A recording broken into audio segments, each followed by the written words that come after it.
Hello दोस्तों, स्वागत है आप सभी का हमारे online channel Aaradhya RAS academy में। दोस्तों, राजस्थान में आयोजित राजस्थान पटवारी भर्ती परीक्षा 2021 के नवीनतम पाठ्यक्रम के अनुसार मॉडल पेपर की टेस्ट सीरीज शुरू की गई थी, जिसमें अपने दोस्तों 28 मॉडल पेपर हैं वो कंप्लीट हो चुके हैं। आज अपना इसमें 29 नंबर का मॉडल पेपर है। दोस्तों, अगर अब यहाँ पे आपने पिछले 28 मॉडल पेपर अगर नहीं देखे हैं तो आप प्लेलिस्ट में जाइए, वहाँ पे आपको फोल्डर मिल जाएगा राजस्थान पटवारी मॉडल पेपर 2021 के नाम से, वहाँ फोल्डर बना हुआ है। तो आप वहाँ जाके पिछले मॉडल पेपरों का टेस्ट है वो अवश्य दें और आराध्या रेस एकेडमी के यूट्यूब चैनल का सब्सक्राइब जरूर करें, बेल आइकन को दबाएं, वीडियो को लाइक और अपने दोस्तों के पास में शेयर जरूर करें। तो चलिए दोस्तों, शुरू करते हैं आज का अपना इसमें पहला प्रश्न। कौन से युग्म सही सुमेलित है? तो दोस्तों, अपने को बताना है कि कौन सा युग्म है वो बिल्कुल सही सुमेलित यहाँ पर दे रखा है। तो देखो यहाँ पे जोधपुर अनियमित भुजाकार, सीकर अर्धचंद्राकार, जैसलमेर मयूराकार, करौली बख्ताकार। तो दोस्तों, इसमें कौन से युग्म सही सुमेलित है अपने को कूट भाषा में बताना है। नीचे 4 ऑप्शन दिए गए हैं। तो यहाँ पे देखो, एक तो सीकर, सीकर का अर्धचंद्राकार, सीकर जिले की जो आकृति है वो अर्धचंद्राकार जैसी है, और करौली की है दोस्तों बत्काकार। ठीक है, यहाँ पे दोस्तों देखो, इसमें बाकी और दे रखा है कि जोधपुर अनियमित भुजाकार और जैसलमेर मयूराकार। ये दोस्तों अपने को यहाँ पे क्या दे रखा है, गलत दे रखा है। ठीक है, जैसलमेर है वो दोस्तों 7 दिशाओं वाले अनियमित बहुभुज के समान जैसलमेर की आकृति है, और यहाँ पे जो जोधपुर दे रखा है, जोधपुर की आकृति है वो ऑस्ट्रेलिया महाद्वीप के समान है। ठीक है, तो इसका राइट आंसर क्या हो जाएगा? 1 और 3 इसका बिल्कुल सही उत्तर हो जाएगा। सॉरी, 1 और 4, सीकर और करौली बिल्कुल सही है। तो डी नंबर का ऑप्शन बिल्कुल सही, 2 व 4 सही है इसमें। नेक्स्ट है, कौन सा युग्म सही नहीं है? तो यहाँ पे देखो, एक में प्राचीन अंचल है, दूसरे में आधुनिक जिला या जिले हैं। ठीक है, मत्स्य प्रदेश, मत्स्य प्रदेश के अंतर्गत दोस्तों आप सभी को पता है कि अलवर भरतपुर आते हैं, जांगल प्रदेश के अंदर बीकानेर आता है, और सीवी जनपद में दोस्तों चित्तौड़गढ़ आता है, और यहाँ पे दोस्तों कबड्डी दिया गया है। ठीक है, कबड्डी जालोर। ठीक है दोस्तों, ये दो यहाँ पे है, ये गलत दे रखा है। ठीक है, जो सिरोही जालोर का जो क्षेत्र है वो अर्बुद प्रदेश कहलाता था।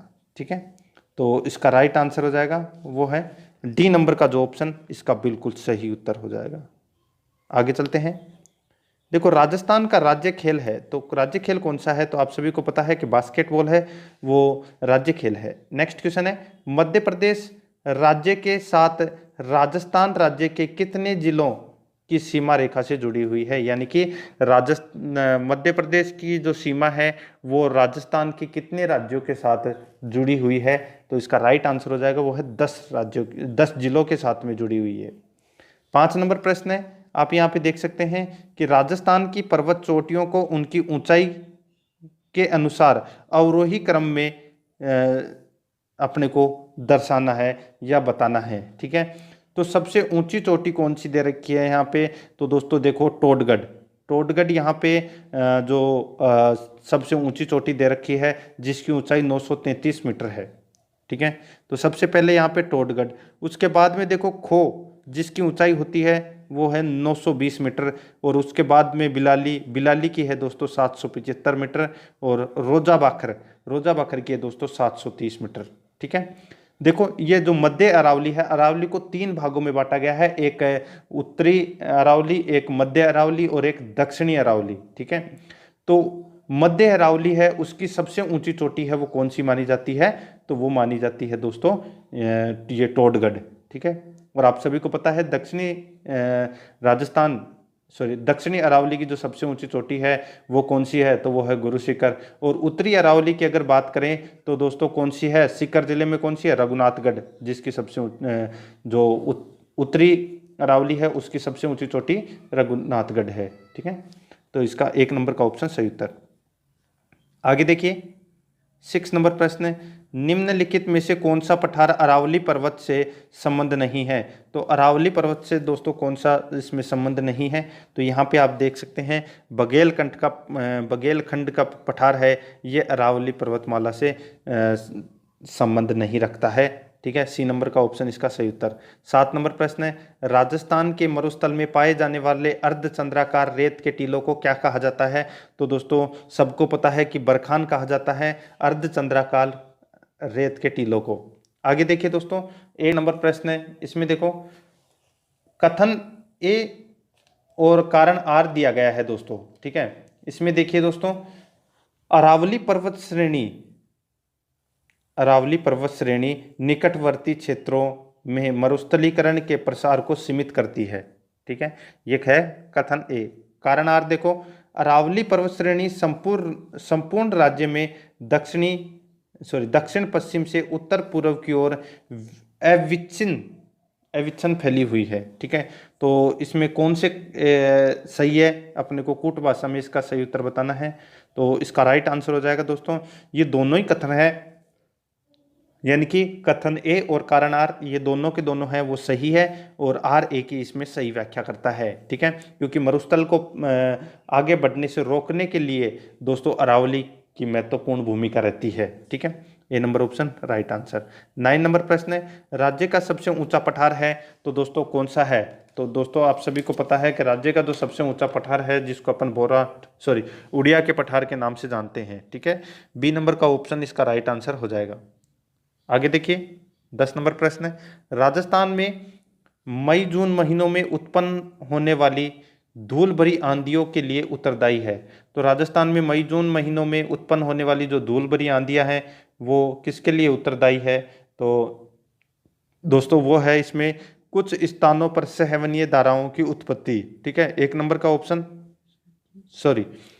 का जो ऑप्शन है वो इसमें बिल्कुल सही है, बाकी के दोस्तों इसमें दोनों हैं वो गलत हैं, तो इसका राइट आंसर हो जाएगा केवल एक सही है इसमें। आगे देखिए, 11 नंबर का प्रश्न है, कौन सा युग्म सही सुमेलित नहीं है? तो यहाँ पे देखिए दोस्तों, आपको यहाँ पे दिख रहा होगा कि गंगानगर व हनुमानगढ़। ठीक है, इसमें कौन सी मिट्टी बता रखी है? तो वो है भूरी बलुई मिट्टी। ठीक है, ये अपने इसमें गलत हो जाएगा। उदयपुर व चित्तौड़गढ़ में लाल काली मृदा। ठीक है, अलवर जयपुर में दोमट मिट्टी, कोटा व झालावाड़ में काली मिट्टी। तो यहाँ पे सही सुमेलित कौन सा नहीं है? तो सी नंबर का नहीं है, ये इसका राइट आंसर। आगे देखिए, राजस्थान राज्य में ही पूर्णतः बहने वाली सबसे लंबी नदी कौन सी है? तो वो है दोस्तों इसमें बनास नदी, सी नंबर का ऑप्शन सही उत्तर। आगे देखिए, 13 नंबर का प्रश्न है, सांकड़ा बांध किस जिले में स्थित है? तो दोस्तों सांकड़ा बांध है वो कौन से जिले में स्थित है? राइट आंसर वो है अलवर जिले में। आगे देखिए, 1 बीघा में कितने वर्ग गज होते हैं? तो दोस्तों 1936 वर्ग गज होते हैं 1 बीघा के अंदर। आपको याद रखना है 1936 वर्ग गज यानी कि 1 बीघा।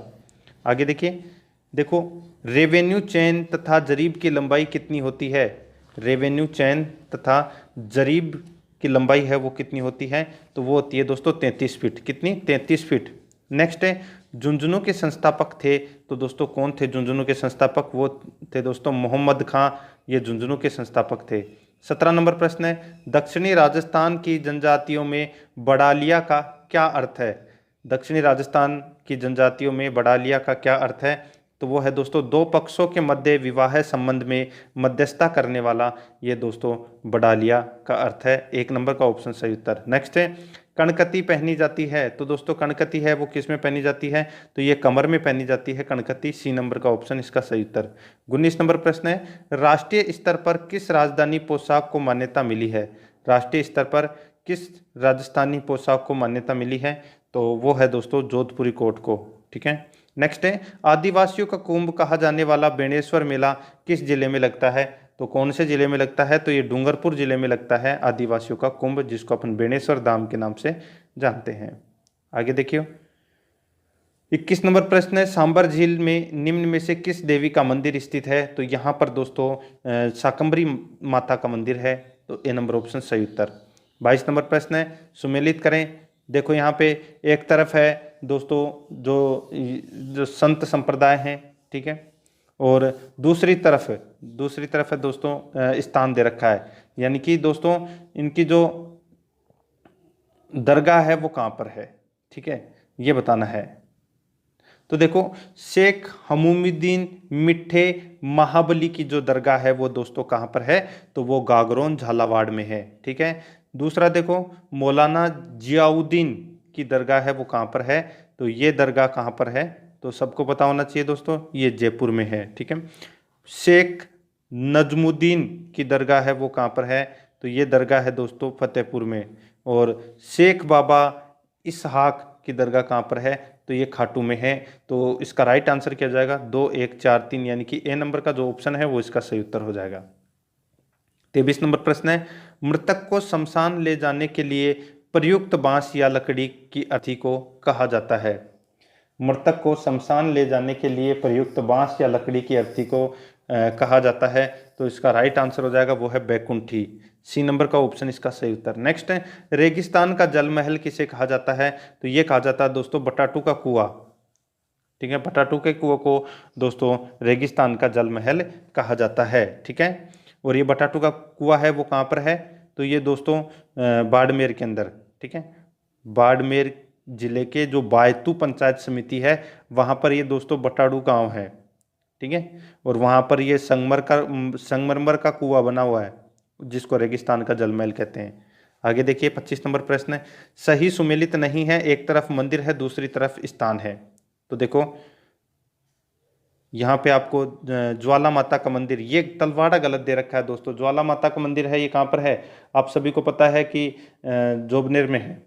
ठीक है, यहाँ पे देखो द्वारिकाधीश मंदिर कांकरोली, सुंडा माता, ये सुंदा माता है। ठीक है, सुंदा माता का मंदिर कहाँ पर है, भीनवाला में, भीनमाल जालोर में, और आई माता बिलाड़ा जोधपुर में है। ठीक है, तो डी नंबर का ऑप्शन इसका राइट आंसर हो जाएगा, ये गलत दे रखा है यहाँ पे। 26 नंबर प्रश्न है, निम्न शहरों को राजस्थान के एकीकरण के समय स्थापित सरकारी कार्यालयों के साथ सुमेलित कीजिए। तो यहाँ पे दोस्तों आप देख सकते हैं भरतपुर। ठीक है, पहले भरतपुर में जब राजस्थान का एकीकरण हुआ था तब वहाँ पर सरकारी कार्यालय कौन सा था, तो वहाँ पर दोस्तों सरकारी कार्यालय थे कृषि विभाग। ठीक है, और जोधपुर में क्या था दोस्तों, जोधपुर में था हाई कोर्ट। बीकानेर में क्या था, तो दोस्तों बीकानेर में शिक्षा विभाग था, और उदयपुर में क्या था, खनिज विभाग। ठीक है, तो यानी कि 4 1 2 3 इसका राइट आंसर, ए नंबर का ऑप्शन इसका सही उत्तर हो जाएगा 4 1 2 3। रूपाजी कृपाजी धाकड़ का संबंध किस किसान आंदोलन से था, तो दोस्तों इनका जो संबंध है वो बेंगू किसान आंदोलन से था, रूपाजी कृपाजी धाकड़ का संबंध। ठीक है, नेक्स्ट है, निम्नलिखित में से कौन सा युग्म सही सुमेलित नहीं है, एक तरफ है प्रजामंडल दूसरी तरफ है संस्थापक। ठीक है, तो यहाँ पे देखिए दोस्तों अलवर, अलवर का प्रजामंडल का संस्थापक यहाँ पे लादाराम व्यास दे रखा है, जो कि यहाँ पे गलत दे रखा है। देखो जो अलवर प्रजामंडल की स्थापना है वो कब हुई थी, तो 1938 में हुई थी दोस्तों। ठीक है, हरि नारायण शर्मा व कुंज बिहारी मोदी के द्वारा इसकी स्थापना की गई थी। जैसलमेर प्रजामंडल के संस्थापक मीठालाल व्यास, सिरोही प्रजामंडल के संस्थापक गोकुल भाई भट्ट, और करौली प्रजामंडल के संस्थापक हैं वो त्रिलोक चंद माथुर। बाकी इसमें 3 है वो सही है। इस प्रश्न का राइट आंसर हो जाएगा बी नंबर का ऑप्शन, गलत दे रखा है। 29 नंबर प्रश्न है, मेवाड़ की किस राजकुमारी को 1810 ईस्वी में अमीर खां पिंडारी की सलाह पर जहर देकर मार दिया गया, तो वो है दोस्तों कृष्णा कुमारी। ठीक है, कृष्णा कुमारी थी, और इस जोधपुर और जयपुर के मध्य दोस्तों ये लड़ाई हो गई थी। ठीक है, इस कृष्णा कुमारी के विवाह के चक्कर में कि भाई मैं भी शादी करूंगा, मैं भी शादी करूंगा। ठीक है, और फिर लास्ट ऑप्शन यही बचा कि टोक के राजा थे अमीर खां पिंडारी, इन्होंने दोस्तों उदयपुर की राजकुमारी थी ये कृष्णा देवी, इनको दोस्तों जहर देकर मरवा दिया था। ठीक है, तो सी नंबर का ऑप्शन सही उत्तर। नेक्स्ट है, मध्यकालीन राजस्थान में जस्ती एक प्रणाली थी, तो मध्यकालीन राजस्थान में जस्ती एक प्रणाली थी, तो वो क्या थी, तो वो है भू लगान निर्धारण की एक विधि। तो ए नंबर का जो ऑप्शन है वो इसका राइट आंसर हो जाएगा। 31 नंबर प्रश्न है, इसमें देखिए दोस्तों राजस्थान लोक सेवा आयोग के प्रथम अध्यक्ष कौन थे, तो राजस्थान लोक सेवा आयोग के प्रथम अध्यक्ष थे वो कौन थे, तो वो थे दोस्तों एस के घोष। क्या नाम था, एस के घोष है वो राजस्थान लोक सेवा आयोग यानी कि आरपीएससी के प्रथम अध्यक्ष थे। नेक्स्ट है, ग्राम पंचायत का सचिव कौन होता है, तो यहाँ पे दोस्तों सचिव की बात हो रही है, तो ये सचिव कौन होता है, वो होता है ग्राम सेवक। ठीक है, डी नंबर का ऑप्शन इसका सही उत्तर। 33 नंबर प्रश्न है, राजस्थान में पंचायती राज संस्थाओं का मध्यवर्ती स्तर है, राजस्थान में पंचायती राज संस्थाओं का मध्यवर्ती स्तर है, तो वो कौन सा है, तो वो है पंचायत समिति।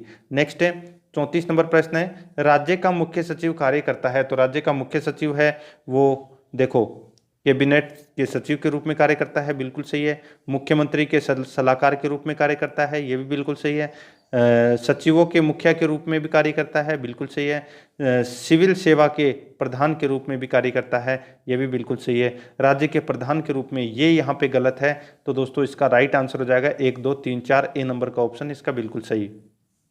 नेक्स्ट है, राजस्थान का वह राजनीतिक नेता कौन था जो 1952 से लेकर मृत्यु पर्यंत तक विधानसभा का सदस्य रहा? वो था दोस्तों हरिदेव जोशी, ए नंबर का ऑप्शन इसका राइट आंसर। 36 नंबर प्रश्न है, भारतीय संविधान के किस अनुच्छेद के अंतर्गत राज्यपाल राजस्थान के महाधिवक्ता की नियुक्ति करता है? भारतीय संविधान के किस अनुच्छेद के अंतर्गत राज्यपाल राजस्थान के महाधिवक्ता की नियुक्ति करता है? तो इसका राइट आंसर हो जाएगा वो है अनुच्छेद 165, ए नंबर का ऑप्शन इसका सही उत्तर। नेक्स्ट है, भारतीय संविधान का कौन सा अनुच्छेद यह उपलब्ध करता है कि प्रत्येक राज्य के लिए एक राज्यपाल होगा? भारतीय संविधान का कौन सा अनुच्छेद यह उपबंध करता है कि प्रत्येक राज्य के लिए एक राज्यपाल होगा? तो वो है दोस्तों इसमें अनुच्छेद 153, सी नंबर का ऑप्शन इसका सही उत्तर हो जाएगा। नेक्स्ट है 138 नंबर प्रश्न है, भारत के उच्चतम न्यायालय के न्यायाधीशों के लिए अधिवर्षता की अधिकतम आयु क्या है? भारत के उच्चतम न्यायालय के न्यायाधीशों के लिए अधिवर्षिता की अधिकतम आयु क्या है? तो वो है दोस्तों यहाँ पे 65 वर्ष, बी नंबर का ऑप्शन सही उत्तर। नेक्स्ट है, भारतीय संविधान का कौन सा अनुच्छेद राष्ट्रपति से संबंधित प्रधानमंत्री के कुछ कर्तव्यों को निर्दिष्ट करता है? तो कौन सा अनुच्छेद राष्ट्रपति से संबंधित प्रधानमंत्री के कुछ कर्तव्यों को निर्दिष्ट करता है? तो इसका सही उत्तर हो जाएगा वो है दोस्तों अनुच्छेद 78, सी नंबर का ऑप्शन इसका सही उत्तर। 40 नंबर प्रश्न है, मई 1996 में कौन से प्रधानमंत्री लोकसभा में अपना बहुमत साबित नहीं कर सके? तो कौन से प्रधानमंत्री लोकसभा में अपना बहुमत साबित नहीं कर सके? वो है दोस्तों अटल बिहारी वाजपेयी, सी नंबर का ऑप्शन सही उत्तर। नेक्स्ट है, धुआं किस प्रकार का मिश्रण है? धुआं किस प्रकार का मिश्रण है? राइट आंसर हो जाएगा इसका गैस मिश्रित ठोस। नेक्स्ट है, निम्नलिखित में से कौन सा भौतिक परिवर्तन नहीं होता है? तो कौन सा भौतिक परिवर्तन नहीं होता है? तो यहाँ पे देख सकते हैं दोस्तों, नए पदार्थों का बनना, ये दोस्तों भौतिक परिवर्तन नहीं होता, डी नंबर का ऑप्शन राइट आंसर। 43 नंबर प्रश्न है, जैव उत्प्रेरक का उदाहरण है? तो जैव उत्प्रेरक का उदाहरण है वो है एंजाइम, सी नंबर ऑप्शन सही उत्तर। नेक्स्ट है, भारतीय साल्ट पीटर है? तो दोस्तों भारतीय साल्ट पीटर है वो कौन सा है? तो वो है KNO3, बी नंबर का ऑप्शन सही उत्तर। नेक्स्ट है, एक हरा कशिश का रासायनिक सूत्र क्या है? एक है हरा कशिश यानी कि ग्रीन विट्रोइल का रासायनिक सूत्र है वो क्या है? तो वो है दोस्तों इसमें FeSO4, ठीक है, तो ए नंबर का ऑप्शन सही उत्तर। घरों में काम आने वाले दर्पण में हम हमारा प्रतिबिंब किस प्रकाशिक क्रिया के कारण देख पाते हैं? घरों में काम आने वाले दर्पण यानी कि कांच में हम अपना प्रतिबिंब किस प्रकाशिक प्रक्रिया के कारण देख पाते हैं? तो इसका राइट आंसर हो जाएगा वो है परावर्तन के कारण, ए नंबर ऑप्शन सही उत्तर। नेक्स्ट है 47 नंबर प्रश्न है, कौन सा यंत्र विद्युत धारा के चुंबकीय प्रभाव के अंतर्गत कार्य करता है? कौन सा यंत्र विद्युत धारा के चुंबकीय प्रभाव के अंतर्गत कार्य करता है? तो इसका राइट आंसर हो जाएगा वो है पंखा, ए नंबर ऑप्शन सही उत्तर। नेक्स्ट है, मानव के निम्नलिखित अंगों में से कौन सा एक प्रतिरक्षी अनुक्रिया के प्रकाशन में शामिल नहीं है? मानव के निम्नलिखित अंगों में से कौन सा एक प्रतिरक्षी अनुक्रिया के प्रकाशन में शामिल नहीं है? तो इसका राइट आंसर हो जाएगा वो है मस्तिष्क, बी नंबर ऑप्शन सही उत्तर। 49 नंबर प्रश्न है, अफीम पोस्त पौधे के किस भाग से प्राप्त होता है? अफीम पोस्त पौधे के किस भाग से प्राप्त होता है? तो इसका राइट आंसर हो जाएगा वो है दोस्तों इसमें अधपके फल, ठीक है, अधपके फलों से, सी नंबर ऑप्शन सही उत्तर। नेक्स्ट है, बायोमास से उत्पन्न जैव गैस में कितने प्रतिशत तक मीथेन गैस पाई जाती है? तो कितने प्रतिशत तक मीथेन गैस पाई जाती है? तो इसका राइट आंसर हो जाएगा वो है 75% तक, ए नंबर का ऑप्शन राइट आंसर। नेक्स्ट है, सौर विकिरण की सबसे महत्वपूर्ण भूमिका है? तो सौर विकिरण की सबसे महत्वपूर्ण भूमिका है वो कौन सी है? तो वो है जल नाइट्रोजन में, सी नंबर ऑप्शन सही उत्तर। नेक्स्ट है, सूर्य की किरणों से कौन सी विटामिन प्राप्त होती है? तो वो विटामिन है वो है दोस्तों इसमें विटामिन डी प्राप्त होती है। नेक्स्ट है, आगे देखो, शरीर में ऊतकों का निर्माण किससे होता है? तो शरीर में ऊतकों का जो निर्माण है वो दोस्तों किससे होता है? तो वो होता है प्रोटीन से। नेक्स्ट है, किस चक्र को ईएमपी पथ कहते हैं? तो किस चक्र को ईएमपी पथ कहते हैं? तो वो है ग्लाइकोलाइसिस। ठीक है, ग्लाइकोलाइसिस इसका right answer B number option. आगे देखिए 55 नंबर प्रश्न है, जीन विनिमय का प्रयोग सर्वप्रथम किसने किया? तो जीन विनिमय का प्रयोग सर्वप्रथम किसने किया? तो वो है दोस्तों मार्गन तथा कैंसल। ए नंबर ऑप्शन सही उत्तर। नेक्स्ट है, राइबोसोम किस क्रिया का स्थल है? राइबोसोम किस क्रिया का स्थल है? तो वो है दोस्तों प्रोटीन संश्लेषण का। सी नंबर ऑप्शन सही उत्तर। 57 नंबर प्रश्न है, मनुष्य में कौन से क्रोमोसोम के मिलने से बालक का जन्म होगा? मनुष्य में कौन से क्रोमोसोम के मिलने से बालक का जन्म होगा? तो इसका राइट आंसर हो जाएगा वो है दोस्तों पुरुष का वाई व स्त्री का एक्स। सी नंबर ऑप्शन सही उत्तर। नेक्स्ट है, रक्त में बिलिरुबिन की मात्रा बढ़ने पर रोग हो जाता है? रक्त में बिलिरुबिन की मात्रा बढ़ने पर रोग हो जाता है, तो इसका राइट आंसर हो जाएगा वो है पीलिया। सी नंबर ऑप्शन सही उत्तर। 59 नंबर प्रश्न है, इसमें देखो योग्यतम की उत्तरजीविता के बारे में सर्वप्रथम किसने बताया था? तो किसने बताया था? तो दोस्तों हर्बर्ट स्पेंसर ने बताया था। नेक्स्ट है, सूखा सहिष्णुता से संबंधित है? सूखा सहिष्णुता से संबंधित है तो वो क्या है? तो वो है दोस्तों cytokinin. C number option right answer.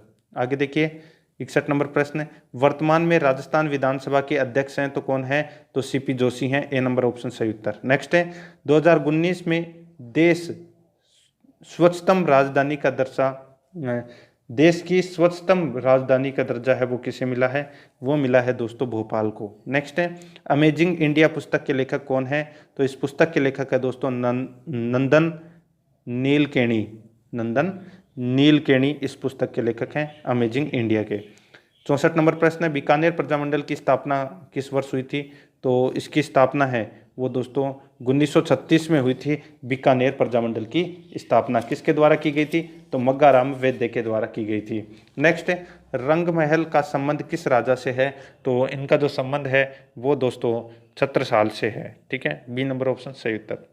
आगे देखिए 66 नंबर प्रश्न है, राजस्थान ऊन मिल कहाँ स्थापित है? तो कहाँ पर स्थापित है?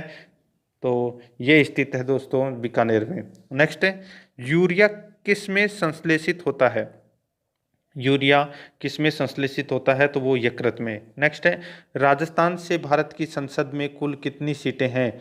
राजस्थान से भारत की संसद में कुल कितनी सीटें हैं? तो टोटल दोस्तों यहाँ पे 35 सीटें हैं। सी नंबर का ऑप्शन सही उत्तर। नेक्स्ट है 69 नंबर प्रश्न है, यदि 0.36 अनुपात है 0.48 समानुपात 0.48 अनुपात x हो तो x का मान क्या होगा? तो दोस्तों अपन x का मान है वो कैसे निकालेंगे?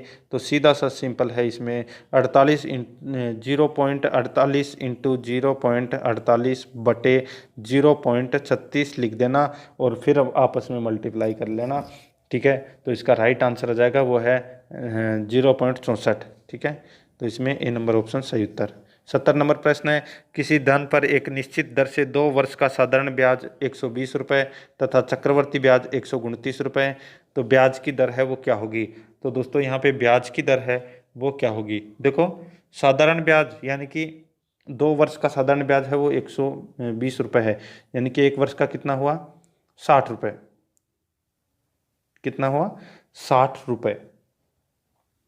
ठीक है, तो अपने को आर निकालनी है दोस्तों। ठीक है, अब अपन आर कैसे निकालेंगे?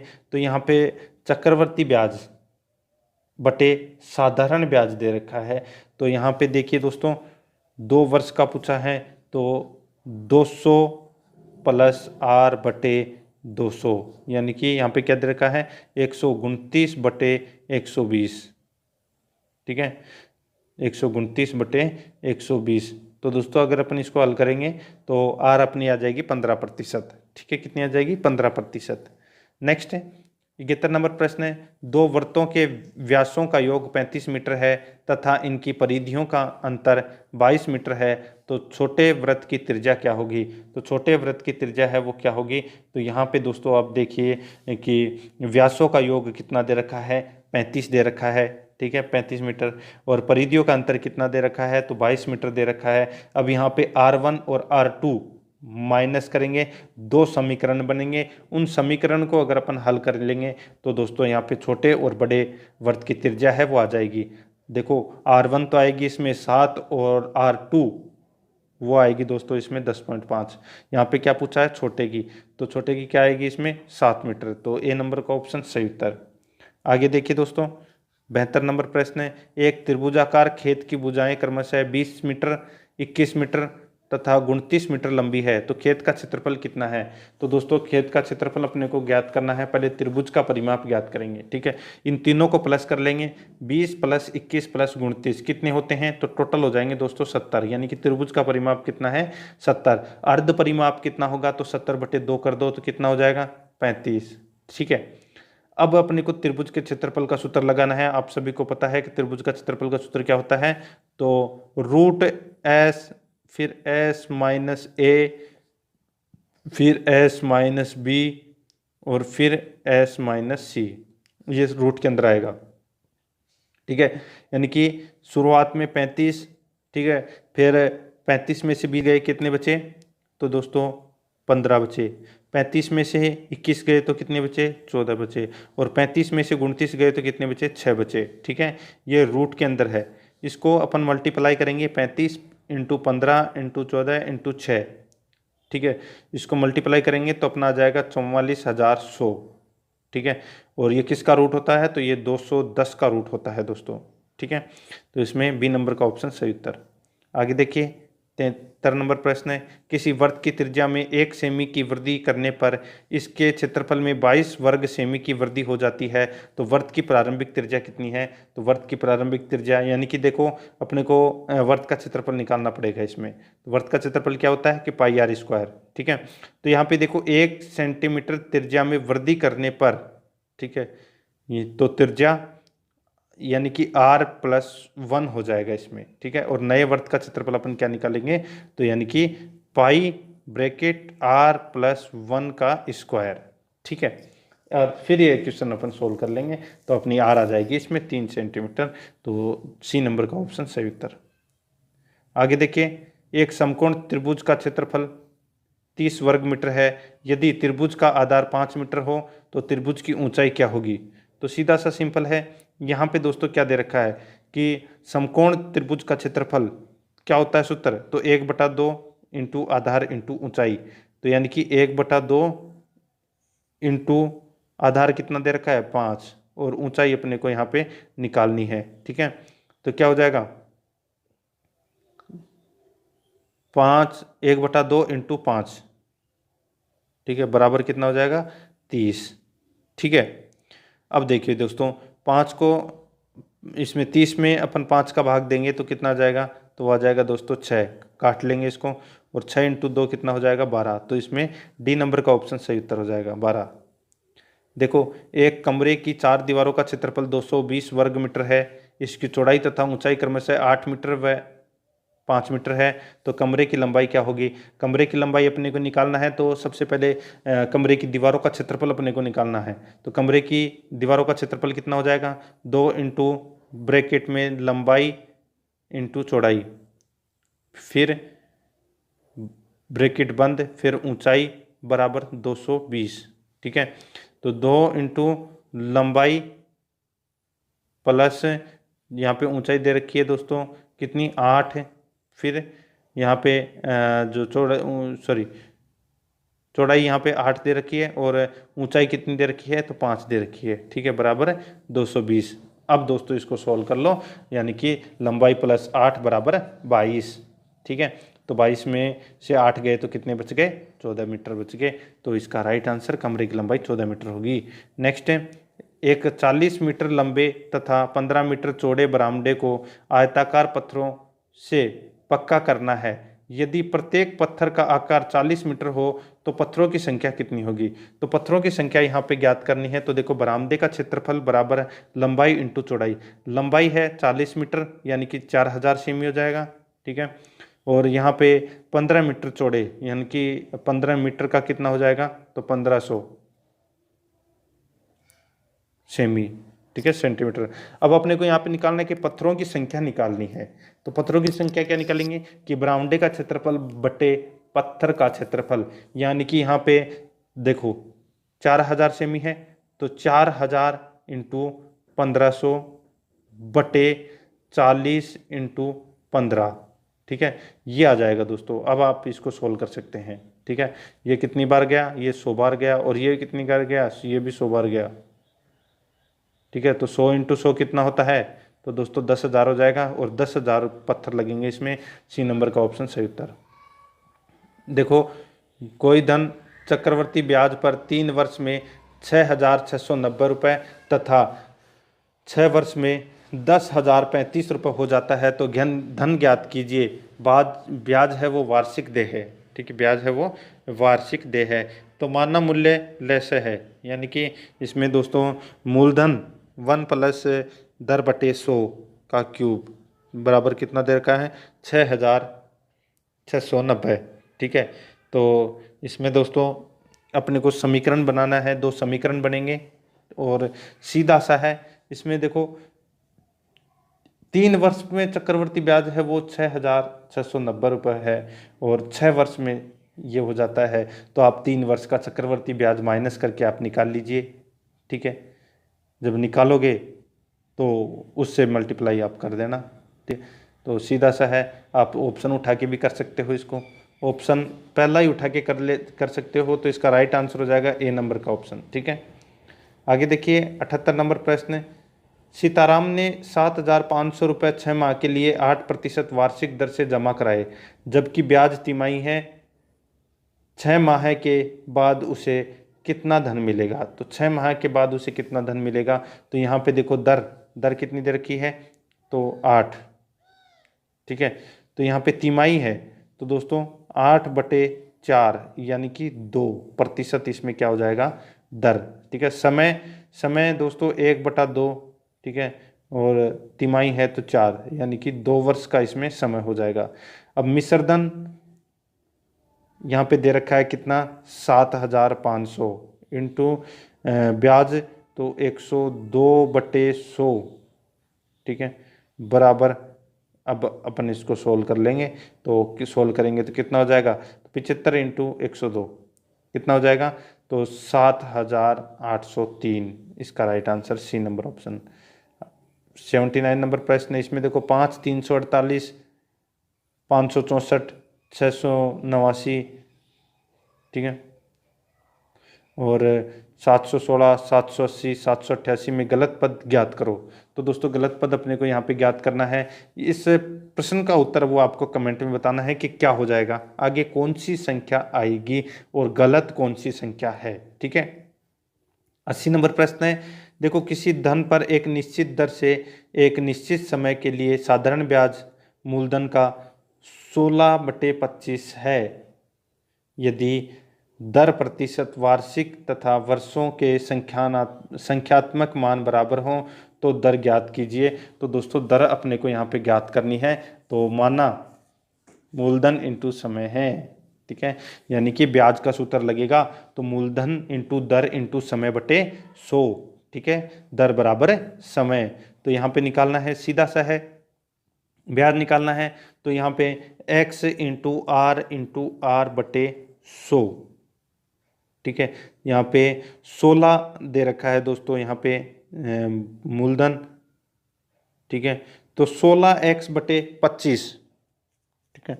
तो इसको सॉल्व करोगे तो दोस्तों आर स्क्वायर आ जाएगा इसमें 64, तो आर बराबर 8 आ जाएगा, ठीक है, ए नंबर ऑप्शन सही उत्तर। आगे देखिए, कोई धन साधारण ब्याज की एक विशेष दर पर 2 वर्ष के लिए उधार दिया गया, यदि ब्याज की दर 1 अधिक हो तो 240 रुपये की आय अधिक होगी, तो वह धन है वो कितना होगा, वह धन कितना होगा, ये अपने को इसमें बताना है। तो दोस्तों सीधा सा सिंपल सा है, यहाँ पे देखो 240 है, वो किसका अधिक हो रहा है, तो देखो इसका अगर अपन डबल करते हैं तो कितना हो जाएगा 200, इसका डबल करते हैं तो 280, इसका तो इसका 320, इसका 240 हो रहा है दोस्तों, ठीक है। जैसे 120 है तो 120 का डबल करेंगे तो अपना कितना हो जाएगा 140, तो यहाँ पे 1% अधिक दर बढ़ जाती है, तो ये अपना राइट आंसर हो जाएगा बी नंबर का ऑप्शन। 82 नंबर प्रश्न है, साझे के एक व्यापार में ए कुल पूंजी का 1/6 भाग 1/6 समय के लिए, बी कुल पूंजी का 1/3 भाग 1/3 समय के लिए, सी पूंजी का शेष भाग पूरे समय के लिए आवेशित करता है। 4600 रुपये के लाभ में से बी का भाग कितना होगा? तो बी का भाग है वो कितना होगा? तो यहाँ पे देखिए ए बी सी दे रखा है, ठीक है। अनुपातों का योग दोस्तों, टोटल अगर अपन इनका अनुपात निकाले, जैसे 1/6 इंटू 1/6, 1/3 इंटू 1/3, और सी का 1/2, ठीक है। तो इनका दोस्तों अपन अगर अनुपात निकालें तो इनका अनुपात निकलेगा दोस्तों 1/4/18, ठीक है। कुल योग हो गया इसमें कितना? 23 हो गया। और यहाँ पे कुल लाभ कितना दे रखा है? तो 4600 दे रखा है। बी का भाग अपने को यहाँ पे निकालना है। बी का अनुपात कितना है? 4, ठीक है। तो 4600 इंटू 4/23 काट लो, 23 दूनी 46, यानी कि 200 इंटू 4 कितने हो गए? 800। तो इसका ए नंबर का ऑप्शन सही उत्तर। 83 नंबर प्रश्न है, ए बी सी ने मिलकर एक व्यापार प्रारंभ किया। कुल पूंजी का 1/3 भाग ए ने लगाया। बी ने उतनी ही पूंजी लगाई जितनी ए तथा सी ने मिलकर लगाई। वर्ष के अंत में उसके लाभ का अनुपात क्या होगा? तो उसके लाभ अनुपात क्या होगा? तो दोस्तों 2:3:1 होगा, ठीक है। ये क्वेश्चन है, ये बड़ा है तो आप इसको कर लेना, ठीक है। मैं आपको राइट आंसर बता देता हूँ उसका, 2:3:1, ठीक है। बी नंबर का ऑप्शन सही उत्तर। और ये जो लाभानी प्रश्नावली है ये हमारे टीचर के द्वारा है, वो आपको समझा दी जाएगी अलग से। देखो, ए बी सी मिलकर एक व्यापार करते हैं, तो ए पूरे वर्ष के लिए 20,000 रुपये लगाता है। बी पहले 30,000 रुपये लगाता है। बी पहले 30,000 रुपये लगाता है, परंतु 4 माह बाद 10,000 रुपये और लगाता है। सी पहले 40,000 रुपये लगाता है, परंतु 9 माह बाद 10,000 रुपये निकाल लेता है। तो वर्ष के अंत में 84,750 रुपये में से बी का भाग है वो कितना होगा? तो दोस्तों सबसे पहले अब मैं आपको बताऊं इसमें कि एक की पूंजी है वो 20,000 है, ठीक है।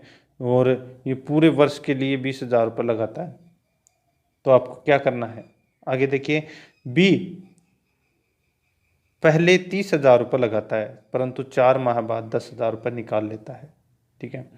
तो यहाँ पे देखिए दोस्तों, सी दोस्तों 40,000 रुपये लगाता है 9 माह के लिए। तो 40 इंटू 9 कर दीजिएगा। फिर बच गए कितने? बच गए दोस्तों 3 महीने, तो 30 इंटू 3 हो जाएंगे, यानी कि 30,000 इंटू 3, ठीक है। तो ये तो सी की पूंजी हो गई। बी की पूंजी का क्या करेंगे? तो 30,000 रुपये लगाता है 4 महीने के लिए, ठीक है। तो 30 इंटू 4, फिर 10,000 रुपये निकाल लेता है, तो फिर 20 इंटू 8 हो जाएगा, ठीक है। ऐसे होगा दोस्तों ये। और जो यहाँ पे 20,000 दे रखे हैं जो एन ने लगाए थे पूरे वर्ष के लिए, तो 20,000 इंटू 12 करेंगे, ठीक है। तो 2,40,000 आ जाएंगे। फिर इनको काट के इनका अनुपात निकाल लेंगे और अनुपातों का योग कर लेंगे। अनुपातों का योग आएगा दोस्तों इसमें कितना? 113, ठीक है। कुल लाभ यहाँ पे दे रखा है 84,750। अनुपात इनका निकल के आ जाएगा 24:44:45, ठीक है। अब आपको बी का निकालना है, तो 84,750/113 इंटू 44 ये करोगे तो 33,000 आ जाएगा बी का भाग। आगे चलते हैं। मोहित के खर्च और बचत का अनुपात 26:3 है। यदि उसकी मासिक आय 7,250 रुपये हो तो उसकी मासिक बचत कितनी है? तो उसकी मासिक बचत है वो कितनी है? तो अनुपातों का योग कितना हो गया? तो 26 + 30 कितना? 26 + 3 कितना हो गया? 29, ठीक है। मासिक आय कितनी देर की है? तो 7,250। मासिक बचत निकालनी है तो सीधा सा सिंपल है, 7,250/29 इंटू 3 काट लो, काटोगे तो 750 आ जाएगा। तो इसमें सी नंबर ऑप्शन। आगे देखो, एक संख्या का 40% दूसरी संख्या के 3/5 बराबर है। पहला यानी कि पहली संख्या का दूसरी संख्या के अनुपात क्या है। तो पहली संख्या का दूसरी संख्या के अनुपात क्या है, तो यहाँ पे आप देख सकते हैं दोस्तों कितना, तो x इंटू 40/100 बराबर y इंटू 3/5 बराबर क्या हो जाएगा, तो x/y यानी कि बराबर 3/2, यानी कि इसका राइट आंसर क्या हो जाएगा, 3:2। 87 नंबर प्रश्न है, एक 20 लीटर मिश्रण में दूध और पानी का अनुपात है वो 3:4 है। यानी कि दोस्तों 5:15 और 1, यानी कि 15 लीटर तो दूध है और 5 लीटर है वो इसमें पानी है। इस मिश्रण में कितना दूध और मिलाया जाए कि नए मिश्रण में दूध और पानी का अनुपात 4:1 हो जाए।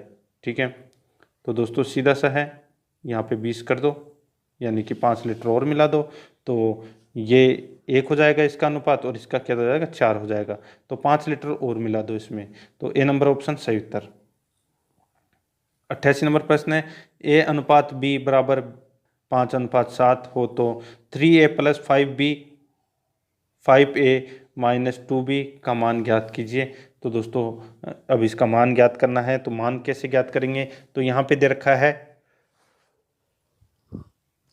देखो 3a + 5b upon 5a - 2b, ठीक है, ये रख लेंगे और फिर इसको सोल्व करेंगे, तो इसका राइट आंसर आ जाएगा वो है 50/11। ठीक है, ये आप इसको सोल्व कर लेना, डी नंबर ऑप्शन सही उत्तर। 89 नंबर प्रश्न है, एक थैली में 1 रुपये 50 पैसे और 25 पैसे के सिक्के हैं, अनुपात दे रखा है यहाँ पे 5:9:25 के अनुपात में है। तो इस थैली में कुल धन यहाँ पे 1008 रुपये है, तो 1 रुपये के सिक्कों की संख्या ज्ञात करनी है। तो यहाँ पे सबसे पहले आप 1 रुपये लिखो, फिर यहाँ पे 50 पैसे लिखो, फिर यहाँ पे 25 पैसे लिखो। ठीक है, अनुपात लिख दो इनके साथ में ही, तो 5 अनुपात, फिर 9 अनुपात, फिर यहाँ पे 25 अनुपात। अब 25 पैसे के 25 सिक्के हों तो कितने रुपए हो जाएंगे, तो दोस्तों देखो 1 रुपये के अंदर कितने होते हैं, तो 4 सिक्के होते हैं, तो यहाँ पे 6.25 रुपये इसके हो जाएंगे। इसके दोस्तों कितने हो जाएंगे, 50 पैसे के 9 सिक्के हैं, तो दोस्तों 4.5 रुपये हो जाएंगे, और 5 रुपये 1 रुपये के 5 सिक्के हैं तो कितने हो जाएंगे, 5 रुपये। ठीक है, अब इसको आप क्या करोगे, इनको आप अनुपातों का योग कर लो, और आपके पास में कुल धन दिया गया है, 1 रुपये का अनुपात दे रखा है यहाँ पे 5, तो सीधा सा जोड़ के और कर लेना इसको। ठीक है, जैसे यहाँ निकालना है किसका, 1 रुपये के सिक्कों का निकालना है। ठीक है, तो इसमें अनुपातों का योग कर लिया। ठीक है, इसमें कुल धन दे ही रखा है, और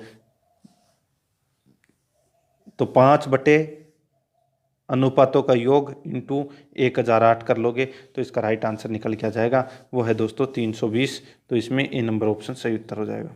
आगे देखिए, एक मेज को 1200 रुपये की अपेक्षा 1180 रुपये में बेचने पर 5% की अधिक हानि होती है, यानी कि 5% से अधिक हानि होती है, तो मेज का क्रय मूल्य क्या होगा। तो दोस्तों मेज का जो क्रय मूल्य है वो क्या होगा, तो यहाँ पे देखिए दोस्तों, हानि है वो 1200 - 1175 में। ठीक है, 1175 है, 1128 नहीं, 1175 है दोस्तों ये। ठीक है, तभी इसका राइट आंसर आएगा। तो 1200 - 1175 करें तो कितना बच गया, तो वो बच गया दोस्तों 75। ठीक है, अब देखो 5% बराबर कितना, 75, तो 100% बराबर कितना हो जाएगा, 75/5 × 100, यानी कि क्रम मूल्य कितना हो गया, 1500। तो इसमें डी नंबर ऑप्शन सही उत्तर। 91 नंबर प्रश्न है, 12% की छूट देने पर एक विक्रेता को 10% का लाभ होता है, बिना छूट के उसे कितने प्रतिशत लाभ होगा। तो बिना छूट के उसे कितने प्रतिशत का लाभ होगा, तो देखिए यहाँ पे देखो, माना कि क्रम मूल्य है 100 रुपये, 10% लाभ पर विक्रम मूल्य कितने का हो गया, 110 का हो गया।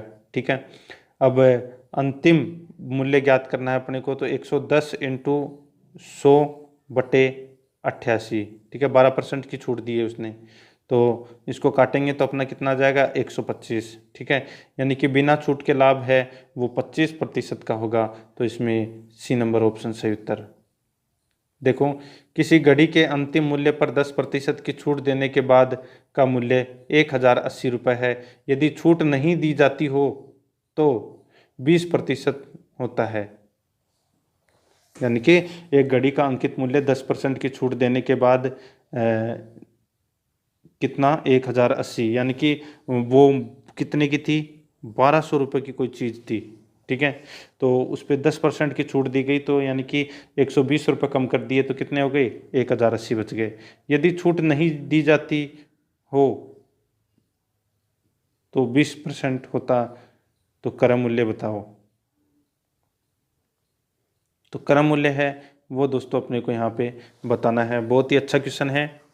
तो सीधा सा सिंपल है दोस्तों, यहाँ पे देखो 1200, ठीक है। अगर वो दोस्तों 20% की छूट दे दे, सॉरी, कोई छूट नहीं देने पर 20% का लाभ, ठीक है। तो इसका राइट आंसर हो जाएगा वो है 1200 रुपये। सी नंबर ऑप्शन सही उत्तर। देखो, संतरे 10 रुपये के 5 की दर से खरीद कर 15 रुपये के 6 संतरे बेचे जाते हैं, तो लाभ की प्रतिशत ज्ञात करना है। तो लाभ का प्रतिशत सीधा सा है, यहाँ पे देखो लाभ कितना दे रखा है, तो 15/6, ये देखो यहाँ पे, ठीक है। और विक्रय मूल्य -10/5 बराबर कितना हो गया, तो ये हो गया दोस्तों 15/30, 15/30। अब इसको काटेंगे तो कितना बच गया, 1/2। तो लाभ निकालना है, तो यानी कि 1/2 इंटू 100/10/5। तो इसका 25% का लाभ आ जाएगा इसमें। डी नंबर का ऑप्शन सही उत्तर। नेक्स्ट है, एक वस्तु को 450 रुपये में बेचने पर 25% की हानि होती है। 25% की हानि होती है। तो जैसे कि वस्तु कोई थी अपने पास 600 रुपये की, ठीक है। 600 रुपये की कोई वस्तु थी, आप माइंड से देखना, 600 रुपये की कोई वस्तु थी जिसका अपन 25% हानि पर बेचता है, यानी कि 150 रुपये कम में बेचता है, तो कितने की हो गई वस्तु, 450 रुपये में बेचने पर 150 रुपये की हानि हो गई। वह उसे किस मूल्य पर बेचे कि 25% का लाभ हो। तो यहाँ पे 600 रुपये की अपनी वस्तु है, 600 का 25% कितना होता है, 150 रुपये। तो 600 प्लस 150 कितने होते हैं, 750। बी नंबर ऑप्शन सही उत्तर। देखो, किसी शहर की जनसंख्या में 4% वार्षिक दर से वृद्धि होती है, तो शहर की वर्तमान जनसंख्या 15,000 हो तो 2 वर्ष बाद जनसंख्या कितनी हो जाएगी। तो 2 वर्ष बाद में जनसंख्या है वो कितनी हो जाएगी। सीधा सा सिंपल है। आप इसमें क्या करोगे, तो इसमें सीधा सा है, एक ही करना है आपको कि 15,000 इंटू 104/100 इंटू 104/100। तो इसको काटोगे आप, तो इसको 16,224 इसका राइट आंसर आ जाएगा।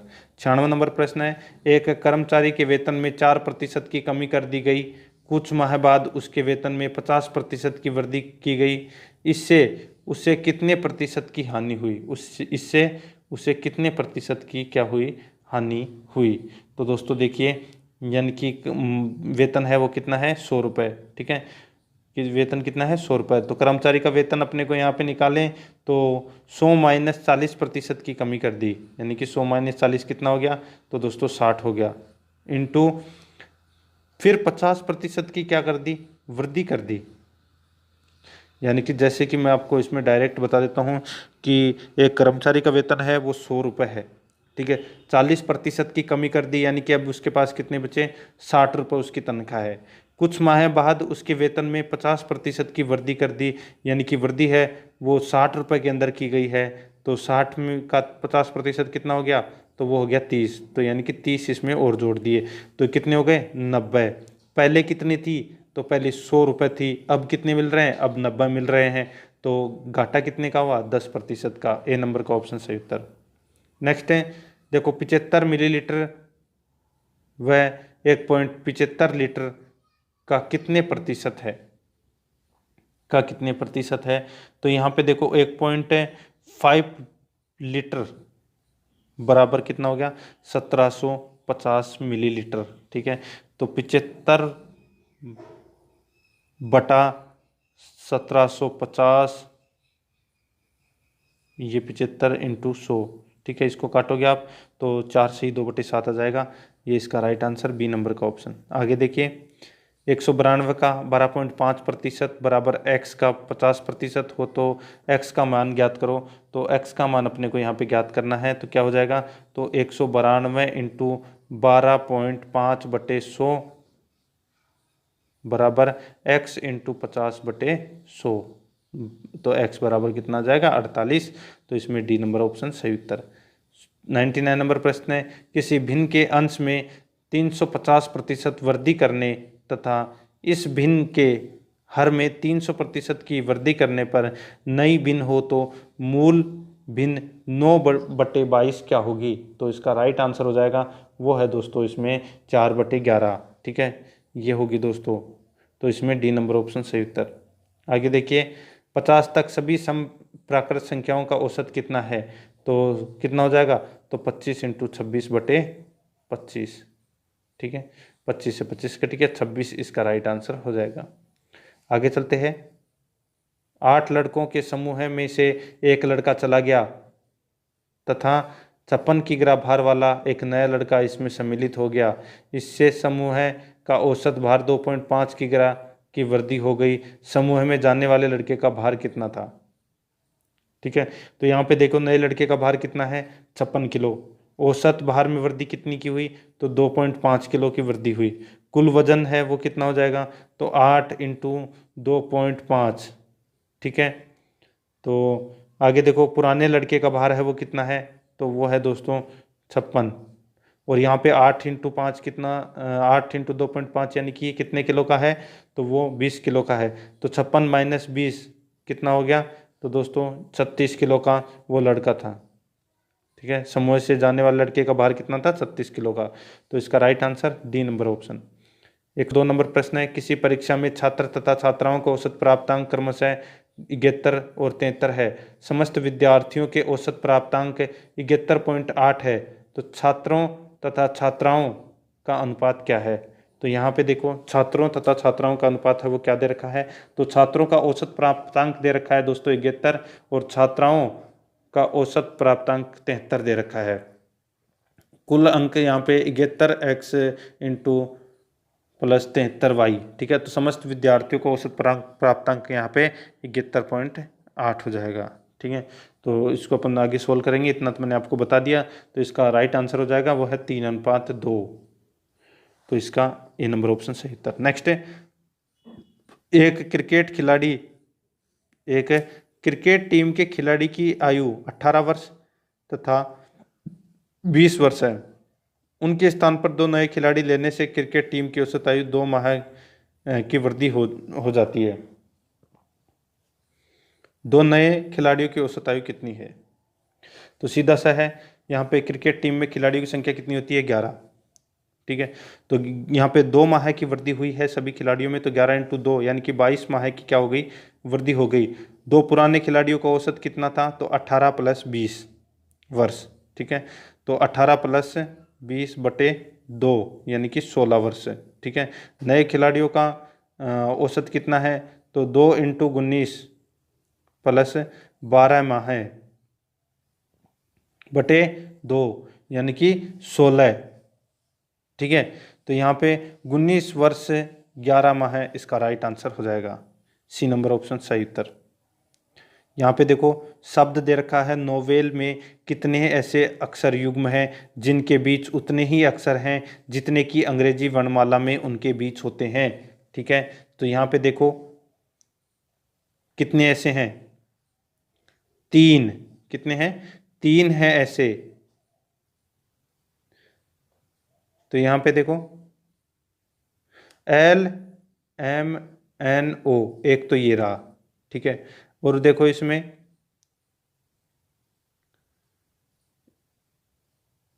ON यानी कि NO, ठीक है।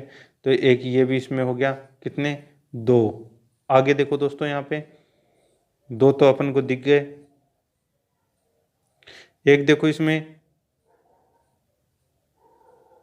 NOP, ठीक है।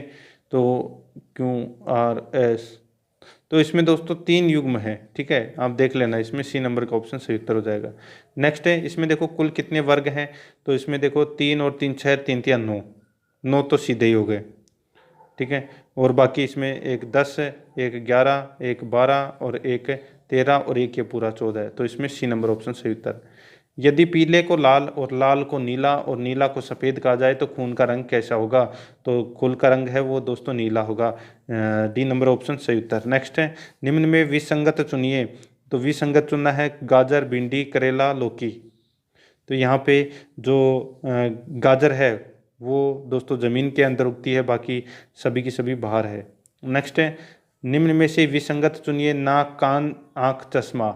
नाक, कान, आँख, चश्मा, तो इसका राइट आंसर क्या हो जाएगा, चश्मा। आगे देखिए, ACFH, फिर यहाँ पे बताना है, फिर उसके बाद में M आएगा। तो यहाँ पे देखो B 1 का गैप आ रहा है, फिर DE 2 का गैप आ गया, फिर आगे G फिर 1 का आ गया, ठीक है। अब 2 का आएगा HI, तो इसका राइट आंसर क्या हो जाएगा, वो है दोस्तों बी नंबर का ऑप्शन GH। फिर IJK क्या आएगा दोस्तों इसमें, ठीक है। तो इसमें सी नंबर ऑप्शन सही उत्तर। नेक्स्ट है, दी गई श्रृंखला को पूरा करो, तो यहाँ पे 1 2 3 सॉरी 1 2 4 3 9 4 16, ठीक है। तो यहाँ पे देखिए दोस्तों 2 फिर 3 फिर 4 फिर यहाँ पे 5 आएगा, ए नंबर का ऑप्शन है वो इसका सही उत्तर। नेक्स्ट है, प्रवीण उत्तर दिशा में 10 किलोमीटर चलता है, बाएं मुड़ जाता है। उत्तर दिशा में दोस्तों 10 किलोमीटर चलता है, फिर वो क्या करता है कि बाएं मुड़ जाता है। किस तरफ मुड़ जाता है कि वो बाएं मुड़ जाता है, ये मुड़ गया, नहीं बाएं मुड़ रहा है, ये मुड़ गए बाएं, ठीक है। अब देखो, और 4 किलोमीटर चलता है, उसके बाद वह दाएं मुड़ जाता है और 5 किलोमीटर चलता है, यानी कि दाएं मुड़ गया और 5 किलोमीटर चलता है, फिर वह बाएं मुड़ जाता है और 4 किलोमीटर चलता है, तो ये 4 किलोमीटर और चल गया। अब बताओ वह प्रारंभिक बिंदु से कितना दूर है, तो दोस्तों प्रारंभिक बिंदु से टोटल कितना दूर है, तो सीधा सा है, 10 तो 1 हो गया और 5 1 हो गया, तो 15 किलोमीटर इसमें दूरी पर है, तो डी नंबर का ऑप्शन इसका राइट आंसर हो जाएगा। आगे देखिए दोस्तों, 113 नंबर का प्रश्न है, परीक्षा स्थल पर अफरा तफरी का माहौल देखकर ऐसा लगा कि यहाँ मेला लगा हुआ है, ये कथन है। अब निष्कर्ष में बताना है कि कौन सा इसमें सही है, ठीक है। देखो यहाँ पे फर्स्ट और सेकंड दोनों निहित हैं, यानी कि परीक्षा से नकल हो रही है, परीक्षा रद्द हो चुकी है, दोनों ही है, तो इसका राइट आंसर डी नंबर का ऑप्शन सही उत्तर। 114 नंबर का प्रश्न है, निम्नलिखित में से कौन सा सिस्टम यूनिट का भाग है, तो सिस्टम यूनिट का भाग है वो कौन सा है, तो यहाँ पे CPU है वो सिस्टम यूनिट का भाग है। नेक्स्ट है, सभी डिलीटेड फाइलें में जाती है, तो किस में जाती है, तो ये दोस्तों रिसाइकल बिन में जाती है। नेक्स्ट है, जब कोई कंप्यूटर बंद होता है तो रैम में क्या होगा, तो रैम में क्या होगा, तो दोस्तों कुछ भी नहीं होगा रैम में। आगे देखिए, 17 नंबर प्रश्न है, CPU के लिए सामान्य गणित परफॉर्म करता है, CPU के लिए सामान्य गणित परफॉर्म करता है, तो दोस्तों ALU, ए नंबर का ऑप्शन सही उत्तर। नेक्स्ट है, प्लस कैरेक्टर की ASCII कोड क्या है, प्लस कैरेक्टर की ASCII कोड है वो क्या है, तो वो है दोस्तों 00 10 10 11, ठीक है। नेक्स्ट है, एंटीवायरस है, तो एंटीवायरस क्या है, तो दोस्तों इसका राइट आंसर हो जाएगा वो है एंटीवायरस, ये कंप्यूटर को स्कैन करता है, ठीक है। तो इसका राइट आंसर डी नंबर का हो जाएगा, इनमें से कोई नहीं। देखो, स्वेप स्पेस स्थित होती है, तो स्वेप स्पेस स्थित होती है तो ये किस में होती है, ये होती है दोस्तों अलग डिस्क विभाजन में। नेक्स्ट है, निम्न में से कौन सा प्रिंटर ग्राफिक्स को प्रिंट नहीं कर सकता है, तो वो है दोस्तों इसमें कौन सा, तो वो है dot matrix printer, D number option सही उत्तर। 22 नंबर प्रश्न है, कैरेक्टर का ऐसा नामित सेट होता है जिसकी विशेषताएं भी वही होती है, तो इसका राइट आंसर वो है type style, D number option सही उत्तर। 123 नंबर प्रश्न है, इसमें देखिए व्यू यह दिखाता है कि मार्जिन हेडर और फुटर के साथ छपे हुए पेज पर कंटेंट कैसे दिखेगा? तो इसका राइट आंसर हो जाएगा वो है दोस्तों page layout. B number option सही उत्तर। नेक्स्ट है, निम्न में से कौन पेज मार्जिन का एक प्रकार नहीं है? तो पेज मार्जिन का कौन सा एक प्रकार नहीं है? वो है सेंटर। बी नंबर ऑप्शन सही उत्तर। 25 नंबर प्रश्न है, इसमें देखो, एक्सेल वर्कबुक में एक वर्कशीट से दूसरे में मूव करने के लिए क्लिक कीजिए। तो इसका सही उत्तर हो जाएगा वो है शीट टैब। नेक्स्ट है, कट या कॉपीड टेक्स्ट और ग्राफिक्स नामक एरिया में स्टोर किए जाते हैं। तो क्या किए जाते हैं? तो इसका राइट आंसर हो जाएगा वो है दोस्तों clipboard. C number option सही उत्तर। आगे देखिए 27 नंबर प्रश्न है, निम्न में से कौन सा पद केवल नेटवर्क का कनेक्शन है जिसे साथ जोड़ा जा सकता है? तो इसका राइट आंसर हो जाएगा वो है इंटरनेट। नेक्स्ट है, भौतिक सतह पर कार्य करने वाले डिवाइस को कहते हैं। तो क्या कहते हैं? तो वो कहते हैं दोस्तों रिपीटर। क्या कहते हैं? रिपीटर। नेक्स्ट है, पितृनुपति शब्द में संधि है। तो इस शब्द में कौन सी संधि हो जाएगी पितृनुमति में? तो इसमें दोस्तों यण संधि हो जाएगी। नेक्स्ट है, निम्नलिखित में से अवयवी भाव समास कौन सा है? तो इसमें दोस्तों भरपेट में अवयवी भाव समास है। नेक्स्ट है, अत्यंत शब्द में अत्यंत शब्द का प्रयुक्त उपसर्ग है, तो वो कौन सा है? तो वो है दोस्तों अति प्लस अंत हो जाएगा इसमें, तो अति उपसर्ग हो जाएगा। नेक्स्ट है, निम्नलिखित में से इक प्रत्यय से बनने वाला सही शब्द नहीं है, तो वो कौन सा है? तो वो है दोस्तों इसमें अलंकारिक। ठीक है, ए नंबर का ऑप्शन सही उत्तर। नेक्स्ट है, निम्न में से अमृत शब्द का पर्यायवाची नहीं है। तो अमृत शब्द का पर्यायवाची दोस्तों कौन सा नहीं है? विभू। डी नंबर का ऑप्शन सही उत्तर। नेक्स्ट है, साकार का विपरीतार्थक शब्द है। साकार का विपरीतार्थक जो शब्द है वो कौन सा है? तो इसका राइट आंसर क्या हो जाएगा? वो है दोस्तों इसमें सीधा सा सिंपल सा है निराकार। नेक्स्ट है, एक तो है कृति और एक है कृति। शब्द युग्म का सही अर्थ क्या हो जाएगा इसका? तो वो हो जाएगा दोस्तों रचना और निपुण। नेक्स्ट है, निम्न में से अशुद्ध वर्तनी कौन सी है? तो अशुद्ध वर्तनी है दोस्तों इसमें कैलाश। नेक्स्ट है, देखो यह चित्र बड़ा सुंदर है, वाक्य में अशुद्धि है, तो ये यहाँ पे अशुद्धि है वो कौन सी है? वो है दोस्तों विशेषण संबंधी। नेक्स्ट है, निम्नलिखित मुहावरों में से किस मुहावरे के सामने लिखित अर्थ सही नहीं है? तो वो है दोस्तों बखिया उदेड़ना सरल काम।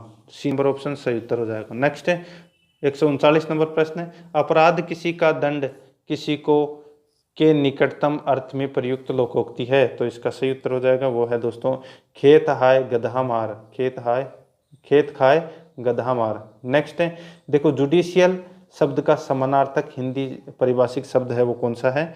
तो वो है दोस्तों इसमें न्यायिक। कौन सा? न्यायिक। आगे देखिए यहाँ पे 141 से 144 तक आपको पैसेज से संबंधित क्वेश्चन मिलेंगे। ठीक है, पैसेज पढ़ना है, फिर उसके बाद में आपको इनका आंसर देना है। ठीक है, फिर उसके बाद में दोस्तों आपको यहाँ पे देखना है कि इनमें से एरर बताना है। ठीक है, तो देखो, he is very angry on me because I failed to return his book. तो इसका राइट आंसर हो जाएगा he is very hungry on me. ठीक है, ये इसमें क्या हो जाएगा? एरर है। ठीक है, तो ए नंबर का ऑप्शन सही उत्तर। सेम टू सेम ऐसा ही है। तो देखो, आइदर परमीत और ज्योति हैव डन द क्राइम। तो यहाँ पे क्या हो जाएगा राइट आंसर? वो हो जाएगा दोस्तों हैव डन द क्राइम। ये गलत हो जाएगा इसमें, सी नंबर ऑप्शन सही उत्तर। ठीक है, यहाँ पे देखो एडवोकेट का सिनोनिम बताना है। तो एडवोकेट का जो सिनोनिम यानी कि समानार्थक शब्द है वो कौन सा हो जाएगा? वो है दोस्तों प्रीडिक्ट। तो यानी कि डी नंबर का ऑप्शन सही उत्तर। नेक्स्ट है, देखो यहाँ पे एंटोनियम बताना है दोस्तों। देखो काकोपोनी, तो इसका जो विलोम शब्द है वो क्या हो जाएगा? इसका विलोम शब्द हो जाएगा दोस्तों वो है हारमोनी। ठीक है, डी नंबर ऑप्शन सही उत्तर। अब दोस्तों अपने को यहाँ पे एक्सप्रेस मीनिंग बतानी है। इडम और फ्रेज दे रखे हैं, यानी कि मुहावरे और लोकोक्ति से संबंधित दो क्वेश्चन आएंगे। तो देखो, to have something up one's sleeves. तो इसका राइट आंसर हो जाएगा वो है having a secret plan. Next है, देखो to end in smoke. To end in smoke, तो इसका राइट आंसर हो जाएगा वो है to come to nothing. C number का ऑप्शन इसका राइट आंसर। तो इसका दोस्तों सी नंबर ऑप्शन इसका राइट आंसर हो जाएगा। तो ये हो गया दोस्तों आज का अपना मॉडल पेपर है वो समाप्त हो चुका है। तो दोस्तों ये आज अपना मॉडल पेपर है वो समाप्त हो चुका है। आराध्या आरएस एकेडमी के यूट्यूब चैनल को सब्सक्राइब जरूर करें, बेल आइकन को दबाएं, वीडियो को लाइक और अपने दोस्तों के पास में शेयर जरूर करें। मिलते हैं दोस्तों नेक्स्ट वीडियो में। जय हिंद, जय भारत।